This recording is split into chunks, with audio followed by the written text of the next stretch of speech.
അപ്പോൾ ഗൈസ് ഇന്ന് നമ്മൾ ആട്ടിൻതല കൊണ്ടാണ് മന്തി ഉണ്ടാക്കാൻ വേണ്ടി പോകുന്നത്. അതിനായിട്ട് ഇതാ 6 ആട്ടിൻതലയും 2 കിലോ ആട്ടിറച്ചി എടുത്തിട്ടുണ്ട്. അപ്പം നമുക്കിതൊന്ന് മാരിനേറ്റ് ചെയ്തെടുക്കാം. അതിനായിട്ട് കുരുമുളക് പൊടി, മഞ്ഞൾപ്പൊടി, ഉപ്പ്, മല്ലിപ്പൊടി, ഹോൾ സ്പൈസസ്, മന്തി മസാല ഇതെല്ലാം ചേർത്ത് ഇത് നന്നായിട്ടൊന്ന് മിക്സ് ചെയ്ത് റെസ്റ്റ് ചെയ്യാൻ വെക്കുക. അതിനുശേഷം ഇത് നമ്മൾ വേവിക്കുകയാണ്. ഏകദേശം ഒരു 2 മണിക്കൂറോളം ഇത് നമ്മൾ സ്ലോ കുക്ക് ചെയ്ത് തന്നെ എടുക്കണം. എന്നാലാണ് അതിൻ്റെ ഒരു ടേസ്റ്റ് കിട്ടുള്ളൂ, നന്നായി വെന്തും കിട്ടും. അപ്പോൾ ഇതാ നമ്മൾ ആട്ടിൻതല എല്ലാം അവിടെ വെന്ത് കിട്ടിയിട്ടുണ്ട്. ഇനി നമ്മൾ അതിനെ കോരി എടുത്തു. ഇനി ഇതിലേക്കുള്ള മസാലയാണ് ഉണ്ടാക്കുന്നത്.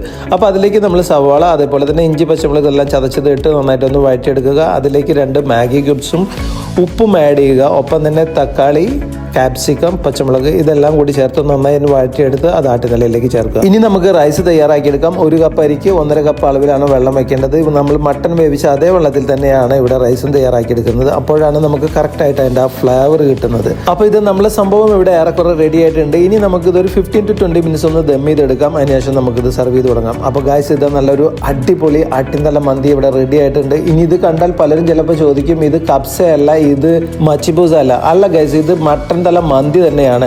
അടിപൊളി ടേസ്റ്റ് ആയിരുന്നു. ഞങ്ങൾക്ക് എല്ലാവർക്കും വളരെയധികം ഇഷ്ടപ്പെട്ടു. അപ്പോൾ നിങ്ങൾ ഒന്ന് ട്രൈ ചെയ്ത് നോക്കുക. തീർച്ചയായിട്ടും നിങ്ങൾക്ക് ഇഷ്ടപ്പെടാതിരിക്കില്ല. സംഭവം കുറച്ച് ബുദ്ധിമുട്ടുണ്ടെങ്കിൽ കൂടിയിട്ട് കഴിക്കുമ്പോൾ നല്ല ടേസ്റ്റ് ആയിരുന്നു. ഇതാ കണ്ടില്ലേ, വളരെ സ്മൂത്ത് ആയിട്ടാണ് ഇതിൻ്റെ പാർട്സ് ഒക്കെ ഇങ്ങനെ ഊരിയെടുത്ത് തലച്ചോറൊക്കെ ഇങ്ങനെ എടുത്ത് കഴിക്കുമ്പോഴുള്ള ഒരു ടേസ്റ്റ് ഉണ്ടല്ലോ, കിടുവാണ്, ഒരു രക്ഷയില്ല. അപ്പോൾ എല്ലാവരും മസ്റ്റായിട്ടൊന്ന് ട്രൈ ചെയ്ത് നോക്കുക. പിന്നെ വീഡിയോ ഇഷ്ടപ്പെട്ടാൽ ലൈക്ക് ചെയ്യാനും ഷെയർ ചെയ്യാനും മറക്കണ്ട. Thanks for watching this video.